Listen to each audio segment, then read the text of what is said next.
As we move around a little bit more, you might notice things like plants in the room, mirrors, some clear containers, some natural baskets. All these were chosen to help create a more aesthetically pleasing environment.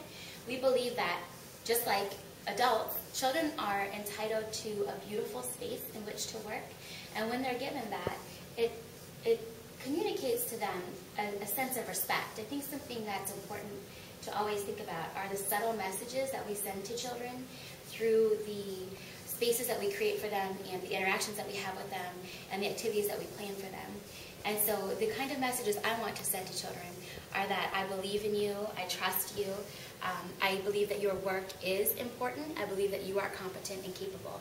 And so by using things like glass jars, real mirrors, real tools, beautiful displays, then the children start to hear that message without me verbally saying it. So much of what we do, it can be very powerful if we give it the thought to be so. So lots of times I have to be very reflective, and things are chosen purposefully so that they can be useful for the children. Because I believe that when children are given the time and the tools that they need, they will rise to the expectations that we have for them. So if we expect them to do great, wonderful work, they'll do great, wonderful work, because that's what they're capable of.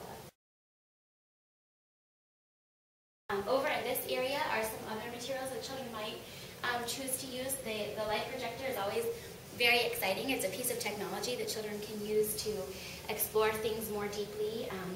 The play with light and shadow and reflection and projection is always really exciting.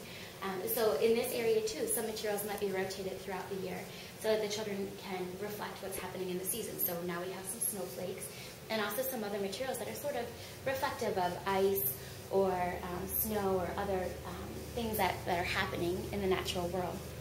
And then always there are other sorts of very interesting things that the children like to use and to explore, and that help them to think more deeply about things like perhaps some colored materials to project color onto the walls. They can experiment with what happens when you mix the colors together. And it's very interesting actually what happens, because sometimes it's not exactly what you might expect.